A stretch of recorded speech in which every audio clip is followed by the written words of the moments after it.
Right, so now you're going to hear from a civil servant about procurement. How exciting. So, as you heard, my name is James Bell. I'm Head of Campaigns in the Prime Minister's Office and Cabinet Office Communications team. Given this is a talk about procurement, you might have expected to hear from someone from procurement. But as you can tell from my job title, I do not.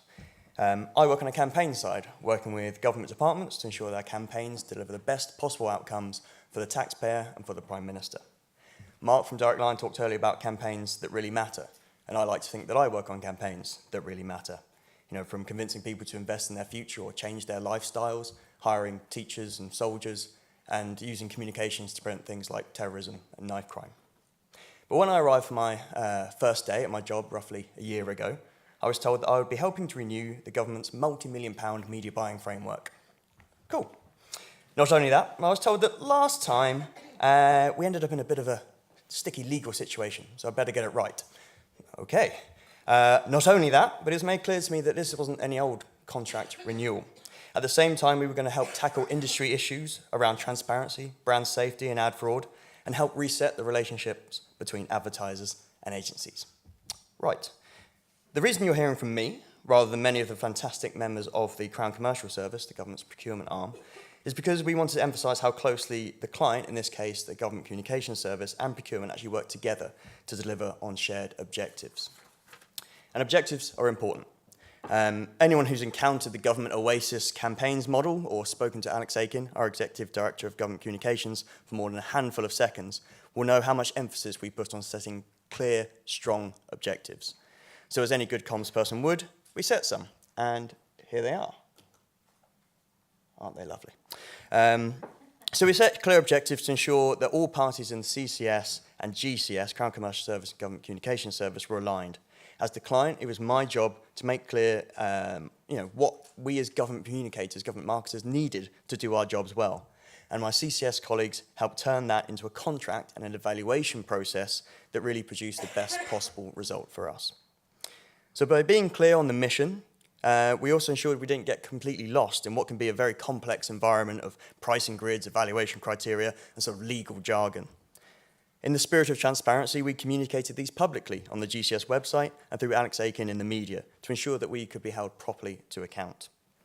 Paul will go into a bit more detail later about how we actually brought these to life through the process, but I just wanted to emphasise that we really did see this as an opportunity to help correct the market that's lost its way over the past few years and created an environment of sort of distrust between agencies and clients. So what did we do?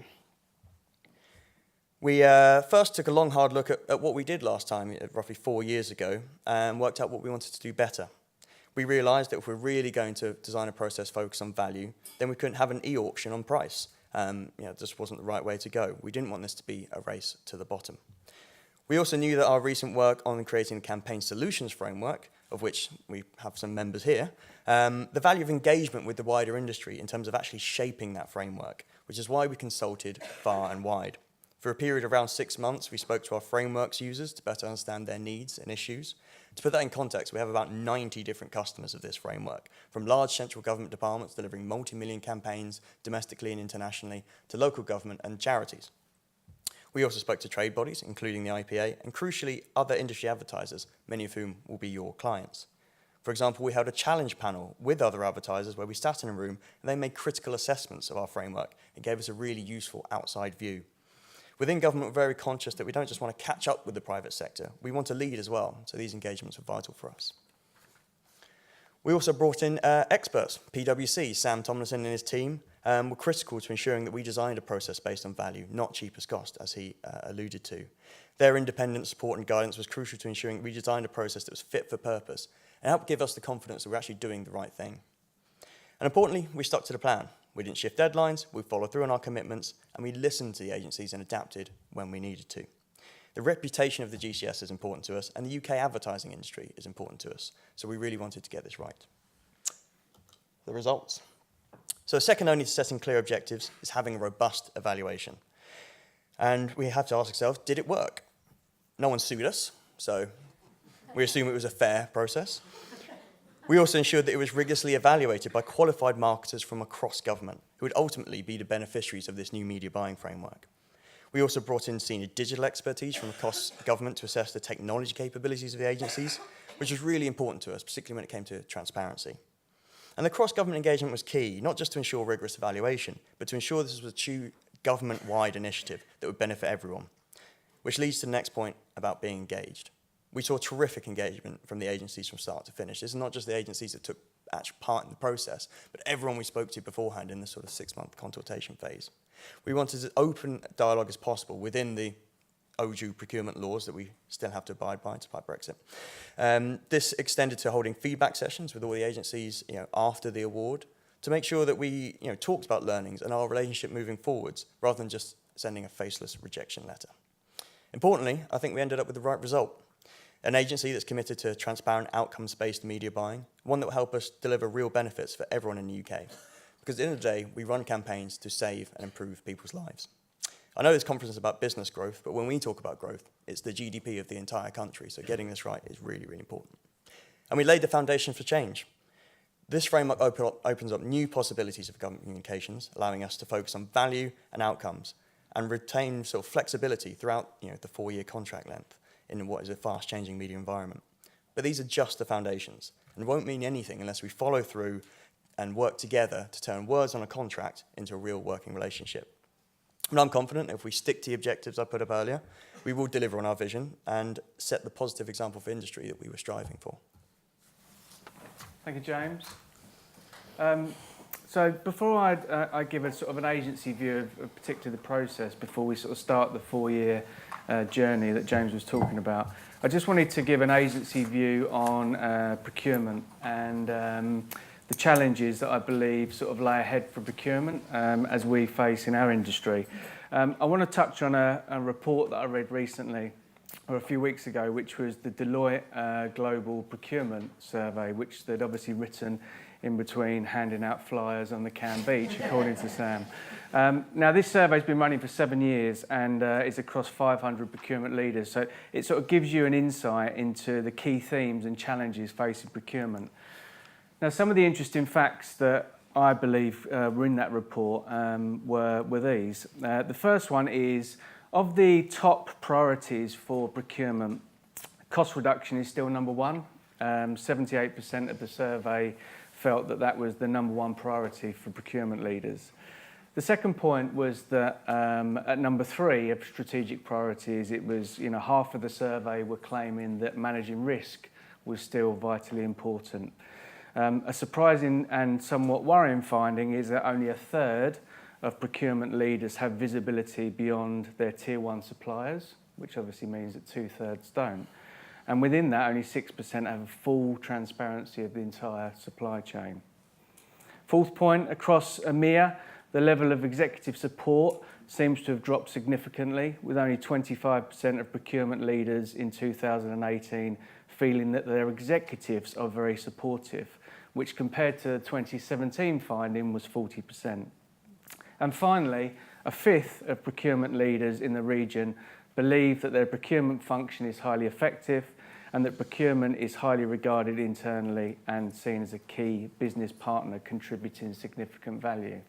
Now, clearly, I'm painting a sort of a very broad picture, and as Tina Fegent just pointed out to me in the break, there's some procurement that are good and some procurement that are bad. So I get the fact this is very broad-ranging. But my point is this, that I think we've talked about how independents, holding groups, consultancies are all evolving, and I think procurement should also evolve alongside us to make sure that we're all aligned, engaged, and driving better value and ultimately outcomes in the future. And there's probably 3 areas where the report certainly focused on, and I probably agree with them in terms of how they can improve. The first one is improved transparency, which we just talked about, not only of pricing, supply locations, critical dependencies, but really how procurement functions can help deliver greater value whilst avoiding reputational and operational risks, which was clearly a big part of the government pitch that we recently went through.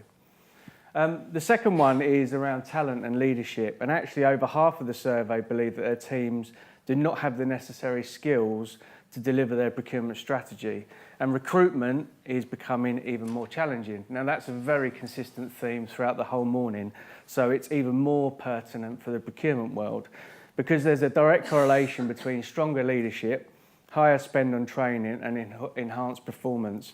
So I guess the question must be is why procurement leaders aren't focusing more on talent and development in this area.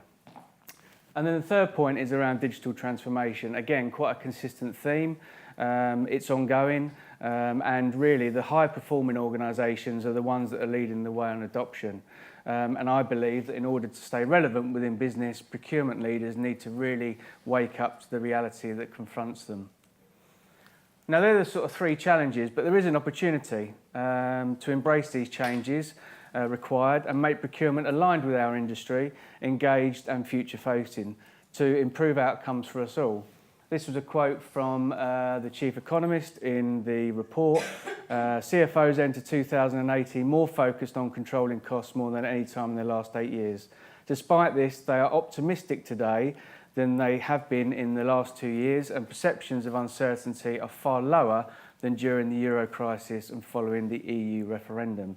Now, that quote may have changed over the course of the last week, but I guess the sentiment is still there, that people are actually feeling a little bit more positive about life now. And I think that's probably the opportunity. Which leads me nicely into James's point of the process that they run and how particularly CCS, the procurement arm of government, and GCS really impressed us in terms of their impressive approach to the media buying pitch and how they tackled it. Now, in Q4 of last year, the government engaged all agency stakeholders and partners, as James just referenced. And whilst they were very clear on their approach, they asked for feedback from all of them to make it more of an industry-leading example. Now, we recognise the scale and importance of this process in building a media partnership for the future. And we're very open with them and proposed we saw four key themes in terms of how we believed they can improve the process that they were setting out on. The first one was course, so be very clear on the direction, the process, and we gave advice, as I'm sure other agencies did, on timings. The second one is contact. We believe that best-in-class processes are built on the right level of contact, and it's critical for all parties to invest in the right time at the right point. Criteria. Is the weighting across criteria reflective of the overall ambition of government? Does it reflect what they're truly trying to achieve? And I guess finally, the point is clarity. We said that we would appreciate transparency throughout from them, as they were expecting of us. And also, we felt that would create a more powerful, relevant and effective response to the pitch. Now, thankfully, and again, these are only some of the points, across all four of those areas, they were very clear and very helpful, which I genuinely believe, and I would say this because we obviously won, but I genuinely believe was one of the best pitch processes we went through. In terms of course, they were very clear on the start in terms of the process, the timings, and as James said, they stuck to every timing they put in place. In terms of contact, they had pre-bidder conferences, feedback sessions, and numerous opportunities to ask questions throughout the process. The process, whilst very formal, which is probably unlike a lot of the other pitches that we go through, was very fair on every agency and at every stage of the process. The third one, criteria. The scoring criteria, again, was very clear from day one. We knew that what their priorities were in how they were evaluating the pitch. We knew the focus that was required, and I think there was a lot of commentary around the time, probably deliberately, from Alex Aitken, and we really understood their ambition of government and where they wanted to get to over the next 4 years. The fourth point around clarity, and James and Sam touched on this as well, we were encouraged on how they didn't want to go for the cheapest price. The pitch was only scored 10% on pricing. The other interesting nuance for our side of the media pitch was that they brought the fees and the value together in one pot, so they weren't separating it. So they were very fair, very clear, gave us very clear boundaries. They actually set parameters in terms of where they expected the price to come in, and that was very progressive in our view, very encouraging, and obviously avoided the usual race to the bottom, which we invariably see in most pitches these days. We're also impressed by the clarity on the purpose, and Sam touched on this, as did James just a minute ago, in terms of how they interpreted what they were requiring in a step change from an agency arrangement to this sort of new world standard in media buying. Across three areas, really. Maximising value for the taxpayer. Our take on that was that we needed to demonstrate how we can use media to deliver better outcomes, which again has been talked about a lot today. It wasn't about cheapest price, it's how we can implement effective media solutions. Strategic partnership, again, we had to be very clear on our approach to talent, our approach to the process, and the technology solutions that we were putting up. And also, talk about how we would collaborate with all agency stakeholders, of which there are many, because as James referenced, there's up to 90 different client government departments. And finally, which was a fundamental part of the pitch, was transparency. They were looking for a very trusted, open and a sustainable partnership, which would set them on the course for not only the next 4 years, but beyond. Now, our take on this, which I felt was quite important, and I've asked James in the last few weeks what his take on it was, we get caught up, I think Liz talked about it, we get caught in our advertising bubble and we think our world is uber important. But with this assignment, we, as James said, we had to understand the importance that media could have on people's lives, and also, appreciate the importance of how we can contribute to the wider government ambitions. We proposed a new way of working. We've all got one that built on the feedback that we'd had throughout the process and what we believed was required for going forward. And even though we believed this process was vital in achieving a new standard in media buying, we were very aware of the role and importance it plays in the wider context. Through not only adding maximum value within the government OASIS planning process, which is a process designed to be used by all government professionals to deliver world-class government communications, but ultimately how that process fits into supporting one of the government levers in delivering public policy change. Now, thankfully, 6 weeks ago, we got the email, we didn't get the call, very formal from the government, that we were successful. And we were very proud and excited and genuinely realised, I guess, the importance of how we're going to be spending money on behalf of everyone in this room, taxpayers' money. So we're hugely excited, quite frightening in terms of the task that we have ahead of us. But I guess when me and James talked about this, what are the three things that this process taught us? Because we are at the early stages of this new process. And, how do we believe everyone can achieve a win-win for all stakeholders? The first one was listen and engage. This, for me, is all about true partnership spirit. We, Manning Gottlieb, Omnicom, listened very intently at the beginning of the process, not only to ensure we could offer the government what they were looking for, but also that our ambitions matched theirs. It wasn't genuinely a done deal that we were going to be pitching for government before Christmas. But what this led to was a very consistent, I guess, positive engagement between both parties throughout. The second one is trusted advisor, and that's really where every client of ours will be asking us to do. That's what every client wants us to do and pays us to do. If that's not the case, we should push back. We should challenge. Ultimately, we could walk away because they're probably set up to fail. Procurement, being honest, can be barriers to this, depending whether you have good procurement or bad procurement. But I think, the challenges that are set within the procurement community, if they can evolve alongside us, then I think that will be all for the better. And then the final point is around alignment. And this isn't just how, particularly in this instance, GCS work with CCS, but it's also how we work with Omnicom and internal stakeholders, top to bottom. So senior engagement through to junior engagement. From our perspective, it was how we showed up, the messages we conveyed, the consistency in our communication. And again, the feedback that we've got from James and CCS was that it went a very long way in proving that we wanted to win this pitch. and also provides, in our view, a win-win for all parties. So that's us. So I don't know if you've got any questions or... Okay, great. Thank you.